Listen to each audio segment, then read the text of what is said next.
Episode 2, Stark Decisions. I swear to God, if we didn't share faces, I'd punch you right between your eyes. Take your glasses off, and I might change my mind. Remilia fumed and paced back and forth like a lion sizing up prey. Shala twiddled her thumbs, hummed nervously, and tried her best not to count the stitches on her quilt. Her mind raced with the what-ifs. What if she just monkey-wrenched their career and blackballed them? What if Mom and Dad find out what she did? Remilia huffed and repressed a scream. Shala looked meekly from her hands. "You've got nothing to say for yourself?" Remilia pressed her fist on her waist and leaned closer to her sister. Shala looked back at her hands. "Exactly! You applied to scale 4 for the both of us without telling me? You're a twin? You took it upon yourself to make this serious decision that could get us disarmed?" Remilia interrupted. "But," Shala said, looking as meek as a kid in the middle of a scolding, "I tell you, I am so freaking proud!" Their words spilled out simultaneously, stopping them both in their tracks. "Huh? What are you sorry for?" "You're proud? Why?" Shala raised an eyebrow and pushed up her glasses. Remilia ceased pacing and stared at a shocked and slightly embarrassed Shala. "Oh, we really need to work on our telepathy. Did you just say you're proud of me?" "Yes, and I mean it." Remilia stifled her shout and held Shala's shoulders. "You took charge and went for it. Sure, I wish you would have told me first. You're officially the risky twin." No, that's still you," Shala countered. "How am I risky?" "Remember when you snuck out to Sergi to watch a music video being filmed on the Red Bridge? You sat like a bird on top of the pillars." Remilia held Shala's mouth closed for a couple of seconds. "Shh! Mom and Dad still don't know about that."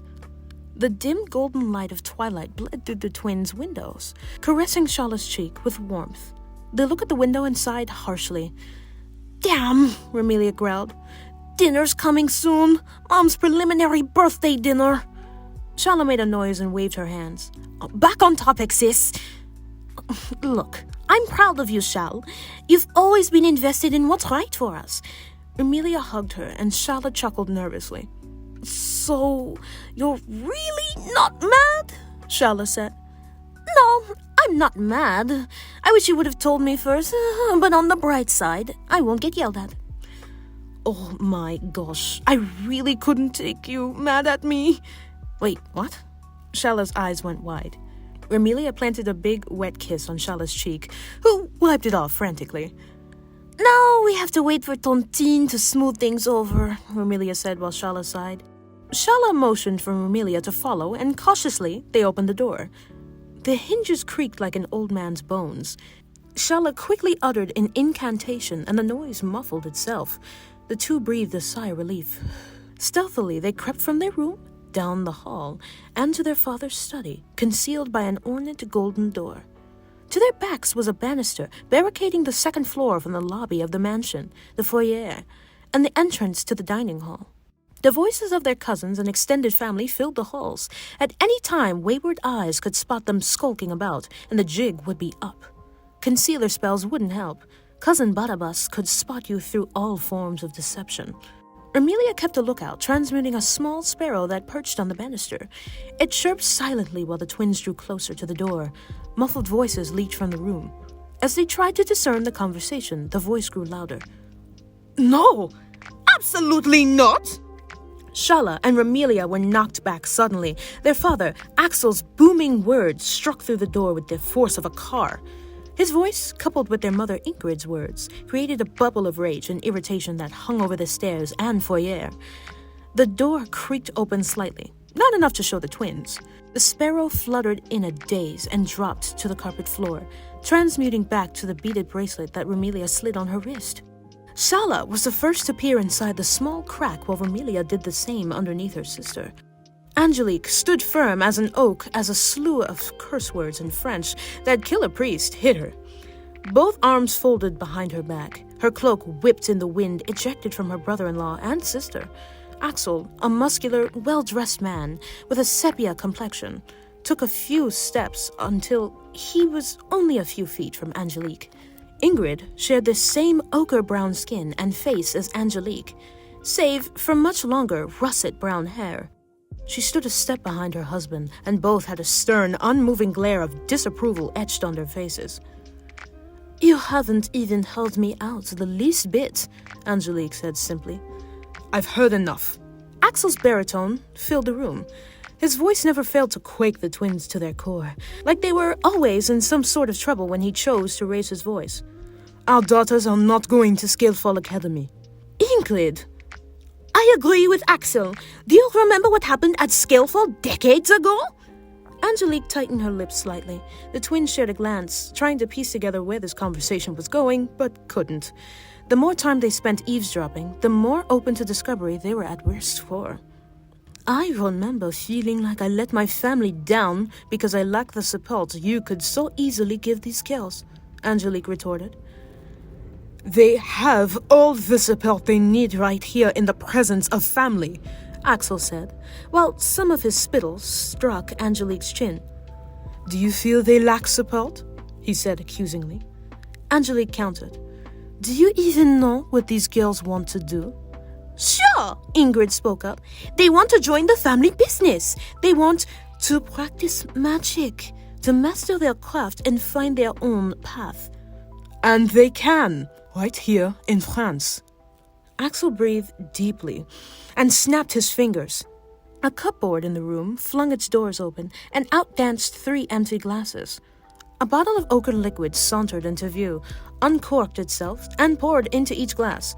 With a small wave from Axel's hand, the bottle returned to the cupboard. Angelique and Ingrid took a glass while Axel levitated his own, drinking hands-free.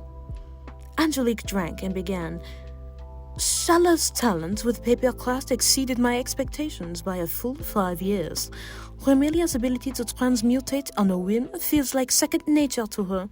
Their grasp of sorcery is amazing." Axel interrupted. "As it should be. It means you're doing your job." "Why are you so invested in them going to Scalefall, sister?" Angelique smiled. "Because I see a little bit of myself in them, eager to improve, always studying, practicing different ways and different scenarios. I know that with proper training." "Proper?" Axel raised an eyebrow.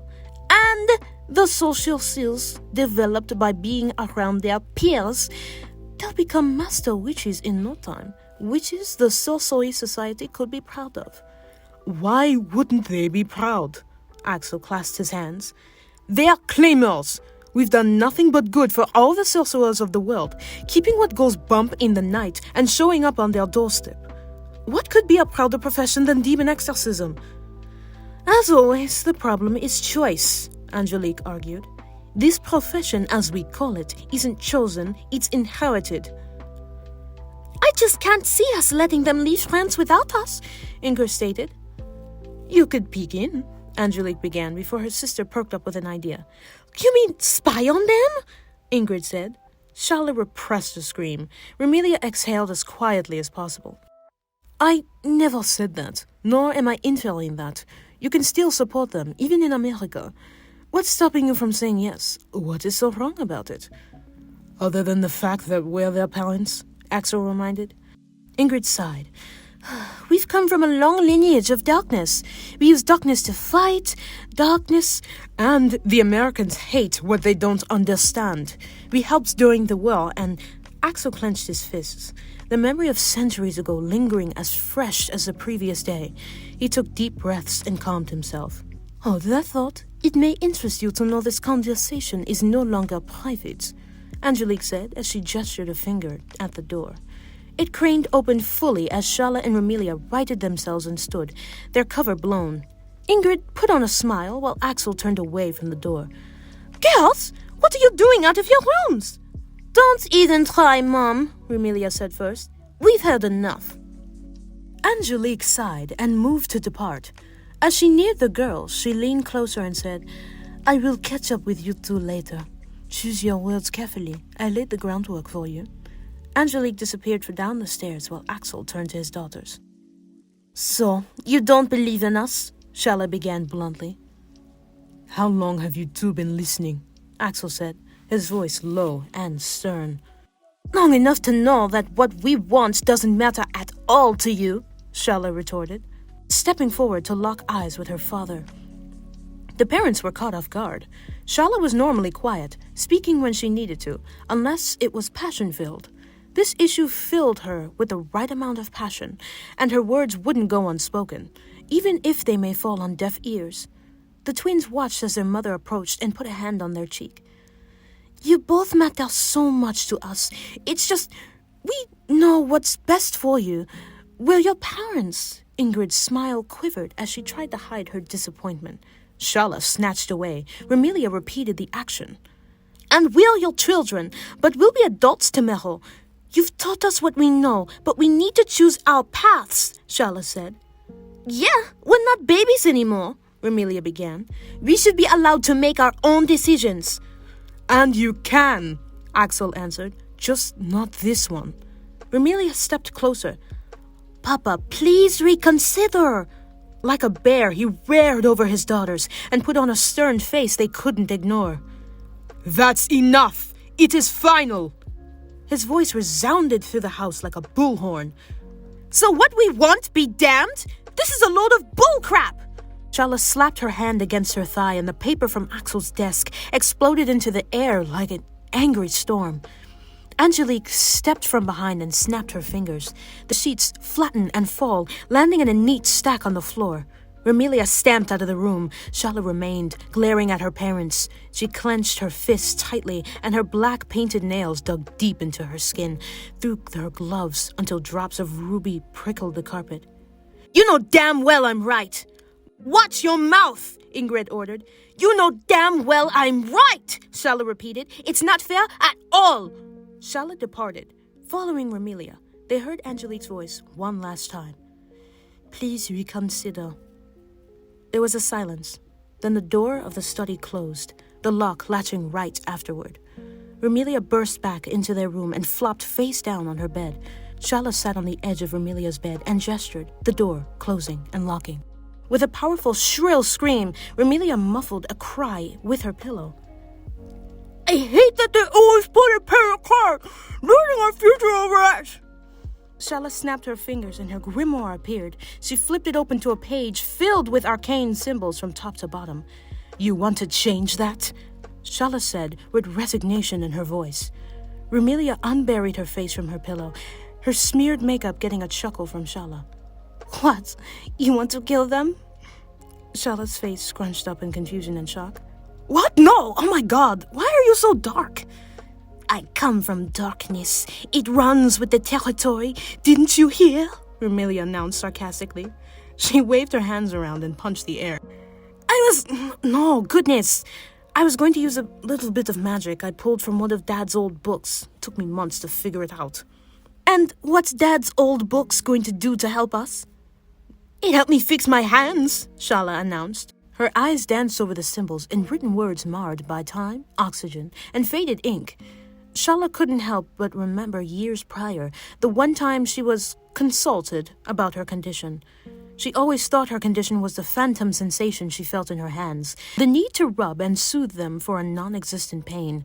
The reader, the Sorcery Society, had no other name for the woman who played the role of a therapist, revealed that her condition found its origin in something ancient. The session always wafted back to Shala's mind. She was sworn to secrecy to tell Remelia at the crossroads of their life. Was this it? The crossroads? Remelia turned fully to her twin. Her attention was seized.